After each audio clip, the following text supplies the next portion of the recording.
Le développement de 145 territoires, les préalables de faisabilité pour la production de batteries en RDC, la mise en œuvre de travaux du port à eau profonde, le futur de l'éducation et l'éducation du futur, prospective et perspective du Congo au XXIe siècle, la moralisation de la société en rapport avec la construction des terrasses à bord des écoles et hôpitaux dans les agglomérations urbaines. Voici ici, mesdames et messieurs, quelques sujets qui ont attiré notre attention pour faire le décryptage du discours du président du Conseil économique et social, Jean-Pierre Kiwakana Kimayala, sujet bien sûr qui cadre avec le développement et la reconstruction de la République démocratique du Congo pour accélérer bien sûr le développement. Mesdames et messieurs, bienvenue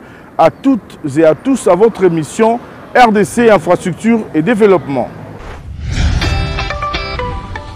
Premièrement, mesdames et messieurs, nous allons vous proposer l'aspect lié avec la construction de 145 territoires dans le cadre du développement du Congo profond, souhait du président de la République, Félix Tshisekedi Tshilombo. Que pense le président du Conseil économique et social, Jean-Pierre Kiwakana Kimayala? Mesdames et messieurs, nous vous proposons un extrait de son discours et nous nous retrouvons juste après pour poursuivre cette émission. Depuis la clôture de la saison d'octobre 2021 jusqu'à ce jour, la période de l'intercession a été très active pour le Conseil économique et social. Plusieurs missions du Conseil économique et social ont été menées sur le terrain, notamment au nord et au sud Kivu, à Doko, Ouacha, à Mwanda et à l'Équateur, afin de prendre connaissance des réalités du terrain en lien avec les thématiques en cours de traitement dans nos différentes commissions, autant permanentes qu'ad hoc. Quoique budgétaire, cette session d'avril 2022 s'ouvre à un moment particulièrement difficile et complexe tant sur le plan national que sur le plan international. La force de notre pays, de son unité nationale, est fermement liée à la force de ses entités de base, de son fleuve, de ses forêts, de ses villages, de ses secteurs, de ses quartiers, de ses communes, de ses villes, de ses territoires, de ses districts, de ses provinces et de sa jeunesse. Voilà pourquoi nous revenons à notre plaidoirie de mettre sans plus attendre un système éducatif de qualité et adapté aux objectifs fixés par rapport au futur de la nation, incarné par la jeunesse congolaise. Cette jeunesse a besoin de maîtriser son histoire, sa géographie, entre autres matières importantes. Cette jeunesse doit être préparée à faire face aux différents défis planétaires qui l'attendent demain. Elle a besoin de connaître son pays, de sécuriser son espace, ses traditions, ses coutumes, de maîtriser ses langues qui devraient être enseignées dans les écoles. L'instruction et l'éducation ne sont pas des matières premières commercialisables à souhait et à confier à tout venant. L'orientation de sa politique relève de la responsabilité exclusive de l'État, en fonction bien entendu des objectifs déterminés sur base de la vision que l'on a de l'homme congolais du futur. Il est plus que temps de corriger et de nous y mettre notamment par la mise en place d'un système éducatif adapté à nos besoins de développement, par la mise en place d'un système de santé performant animé par des vrais médecins qualifiés, disons bien par des vrais médecins qualifiés, écartant ceux qui ne le sont que sur le plan théorique, souvent sortis des circuits non orthodoxes, par la mise en place d'une filière technique et responsable sur la gestion et la vulgarisation des nouvelles technologies, par la mise en place des écoles techniques et professionnelles de haut niveau et par la mise en place d'une intelligence économique. en rapport avec la faisabilité pour une bonne production des batteries en République démocratique du Congo, souhait du président de la République Félix-Antoine Tshisekedi Tshilombo. Quelle est l'option du Conseil économique et social par la bouche de son président Jean-Pierre Kiwakana? Mesdames et messieurs, je vous confie à suivre encore une fois un extrait de ce discours de l'ouverture de la session d'avril. Et le Conseil économique et social se réjouit de la bonne tenue des opérations financières de l'État en début de cette année 2022 sur fond des efforts continus de mobilisation des recettes et de rationalisation des dépenses. Les cours des principales matières premières exportées par la RDC demeurent à des niveaux rémunérateurs, portés principalement par la demande mondiale. J'ai saisi cette occasion pour aborder quelques décisions capitales et vitales prises en matière de développement économique, en particulier par le président de la République, chef de l'État. Exécutées convenablement, dans un cadre approprié, ces décisions pourraient avoir un effet déclencheur déterminant. Il s'agit des décisions sur les batteries électriques, sur le port en eau profonde des bananas, sur les 145 territoires, pour ne citer que celle-là. Le président de la République, chef de l'État, a affirmé dans une déclaration publique sa volonté politique quant à ces matières. Il appartient à présent à l'administration publique de la concrétiser. Pendant la période de l'intercession, nous avons diligenté plusieurs réunions avec les experts tant nationaux qu'internationaux pour dégager des thèmes de référence à proposer au gouvernement pour garantir la réussite de cette importante option. Il se révèle qu'il est impératif de prévoir un minimum de prérequis indispensables à sa réalisation. Il s'agit de l'énergie, il s'agit de la formation, il s'agit de l'accès à la technologie et il s'agit de la maîtrise de la commercialisation. Le Conseil économique et social s'est autosaisi compte tenu de l'importance du sujet, jouant ainsi son rôle conformément à la loi. La RDC, notre pays, se positionne de plus en plus comme un pays solution dans plusieurs domaines, notamment dans la transition écologique et énergétique. Il se donne à juste titre, ou devrait se donner à juste titre, l'ambition d'être le leader mondial dans la production des batteries électriques et partant un acteur majeur de la révolution verte. En effet, notre pays est bien connu pour ses fortes dotations en ressources naturelles et surtout minérales. À lui tout seul, il assure près de 70% de la production mondiale de cobalt et détient les plus grandes réserves de lithium localisées en territoire de Manono, province du Tanganyika, à côté d'autres réserves de manganèse, de nickel, de cuivre, pour ne citer que cela. Le projet du gouvernement d'implanter des usines de fabrication de batteries électriques requiert l'attention de toute la communauté nationale, étant donné qu'avec une chaîne de valeur intégrée, la RDC pourrait à chaque étape du processus capitaliser une valeur ajoutée et créer beaucoup d'emplois. Pour le Conseil économique et social, la matérialisation de ce programme nécessite de la part du gouvernement des efforts supplémentaires, notamment en ce qui concerne le climat des affaires et l'amélioration de la gouvernance. Il faudrait également s'assurer dès le départ de la participation des nationaux au capital des entreprises qui doivent être constituées par des capitaux majoritairement africains. Quant au projet des 145 territoires, notre gouvernement a mis en place le programme de développement local des 145 territoires pour améliorer les conditions et cadres de vie des populations rurales.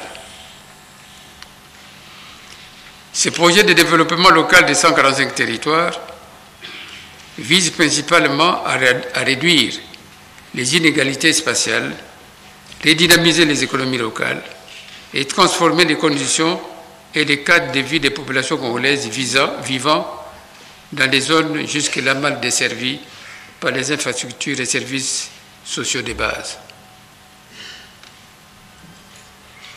En appuyant notre gouvernement pour cette vision, le Conseil économique et social suggère cependant l'implication et l'appropriation des communautés concernées, aussi bien dans la mise en œuvre que dans les mécanismes de contrôle.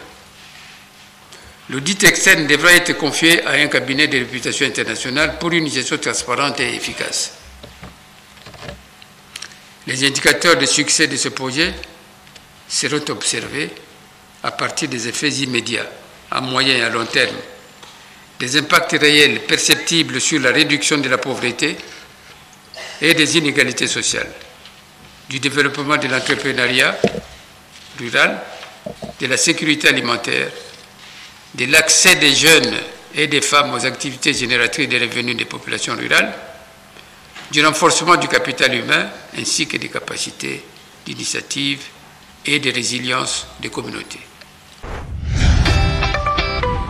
Mise en œuvre du projet de construction du port en eau profonde, mesdames et messieurs, le Conseil économique et social suggère l'implication et l'appropriation de communautés concernées pour accélérer les travaux en vue que ce projet puisse réussir. Ce projet du président de la République, Félix Antoine Tshisekedi. Mesdames et messieurs, je vous convie encore une fois de plus de suivre Jean-Pierre Kiwakanaki Mayala, président du Conseil économique et social.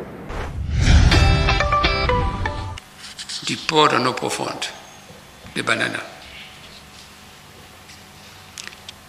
C'est un des projets capitaux en système de partenariat public-privé. Dans ces analyses, le Conseil économique et social attire l'attention de nos décideurs sur le contexte, l'état des lieux, ainsi que la nature stratégique du projet pour le développement de la RDC. Premièrement, notre pays est semi-enclavé. Il se doit donc de défendre jalousement son fleuve et de capitaliser ses 42 km de sortie vers l'océan. C'est là sa colonne vertébrale. Deuxièmement, le fret. Le fret est un élément de souveraineté nationale. On se doit de tout mettre en œuvre pour garder le contrôle de la chaîne logistique d'approvisionnement du pays. En son temps, avec seulement une production de plus ou moins 800 000 tonnes de minerais, cette activité faisait vivre la SNCZ, la RVM, l'ONATRA, la MISA et autres qui employaient des centaines de milliers de Congolais. Nous étions une nation maritime à part entière. Dès lors, une question se pose. Comment, avec une production de 2000 tonnes de cuivre aujourd'hui, toutes ces sociétés ont vu une érosion importante de leur chiffre d'affaires, exportant ainsi vers des pays voisins notamment les avantages des emplois jadis exercés par les Congolais. C'est à nous de voir. Nous constatons que la perte du fret au profit du corridor Est n'a fait qu'aggraver la paupérisation des populations congolaises et a mis en mal la circulation des biens et services entre l'Est et l'Ouest du pays. La réhabilitation de l'exportation maritime permettra à la SNCC de retrouver son marché naturel en acheminant le fret du Katanga à Ilebo. La SCPT ex-ONATRA, dans tous ces départements, à savoir port maritime, voie fluviale et chemin de fer, devra faire le relais entre le port d'Ilebo et le port de Matadi. Pour la régie de voie fluviale, qui avait comme client la SCPT, draguer le fleuve et la rivière Kasaï de Ilebo à Kinshasa fera sens en termes de rentabilité économique. La ligne maritime congolaise va également reprendre son activité grâce au fait disponibilisé à Matadi, qui est son port d'attache, en communion avec le GFM, qui est le gestionnaire du fret congolais. La CVM, ex-RVM, va réorganiser financièrement et techniquement un flux de bateaux sur le bief maritime et pourra faire face à la maintenance de cette voie navigable entre l'embouchure et Matadi. L'orientation du fret congolais en provenance du Katanga via Kinshasa vers Matadi a une importance vitale pour la survie économique et l'unité de notre pays. Toute autre option contraire à cette logique n'est que chimère et contraire aux intérêts de la RDC. L'ouverture que nous avons vers l'océan est vitale pour notre pays et capitalisons. Le changement climatique est une menace sans précédent pour la santé, la nutrition, l'éducation, le développement, la survie et le potentiel futur des enfants à travers le monde. Les enfants en RDC sont loin d'être épargnés puisqu'ils sont particulièrement exposés à la pollution de l'air, des sols et de l'eau. De nombreux enfants n'ont pas accès aux écoles, aux centres de santé et sont victimes de maladies mortelles à cause des inondations, des sécheresses et des intempéries de plus en plus fréquentes. Les femmes et les jeunes filles sont plus sensibles au changement climatique, surtout celles qui vivent dans les zones rurales, pauvres, éloignées et vulnérables. Dans plusieurs contrées à l'intérieur du pays, les filles et les femmes passent jusqu'à 8 heures par jour à la collecte de l'eau et sont les premières à devoir quitter l'école s'il faut aller chercher du bois de chauffage, parcourant à pied des distances de plus en plus longues et portant des charges extrêmement lourdes à mesure que la déforestation progresse. Les changements climatiques et la dégradation de l'environnement constituent de réels obstacles à la réduction de la pauvreté, l'égalité des genres et la réalisation des objectifs de développement durable. Ils ont une influence sur la santé, la sécurité alimentaire, la nutrition, la production, la migration et les revenus des populations rurales. Sur le plan international, sans la paix et la sécurité à nos frontières, et sans la confiance qu'elles impliquent dans les rapports entre États, il n'y a pas de coopération régionale possible.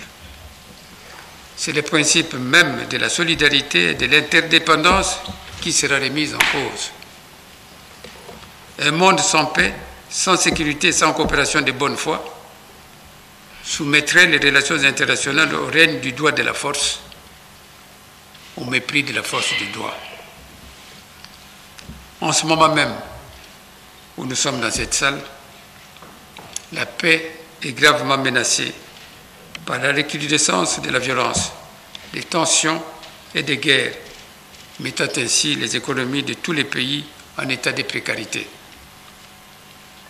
Seule une prise de conscience collective et une mise en œuvre des moyens communs dans un élan de solidarité collective permettront aux uns de suppléer aux carences des autres et de préserver ainsi l'équilibre nécessaire entre tous les États et tous les peuples du monde. La session qui s'ouvre aujourd'hui sera comme les autres, laborieuse au regard des matières inscrites dans les projets de calendrier de nos travaux. Ainsi, la présente session sera l'occasion pour l'Assemblée générale d'adopter formellement, au titre d'arriéré de la précédente session d'octobre 2021, les projets d'avis portant notamment sur les matières suivantes, à savoir la redynamisation de l'entrepreneuriat par la création de l'actionnariat congolais, les services nationaux, un centre de formation en entrepreneuriat des jeunes bâtisseurs, l'intégration des réseaux de transport, routes, voies navigables, voies ferrées, pour une meilleure distribution des produits sur le territoire national, la problématique des enfants en rupture familiale et sociale, l'évaluation du revenu du travail en RDC, réflexion basée sur le revenu et la qualité de l'emploi, l'impact de l'insécurité sur l'ensemble de l'économie, la prolifération des puits de forage d'eau dans les agglomérations urbaines. Par ailleurs, la présente session aura également à amorcer l'examen des matières nouvelles autour des questions d'actualité concernant, entre autres, le développement local des 145 territoires de la RDC,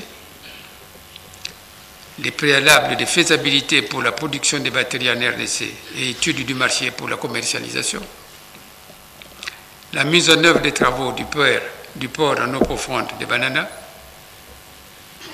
le futur de l'éducation et l'éducation du futur, prospectives et perspectives congolaises en ce début du XXIe siècle.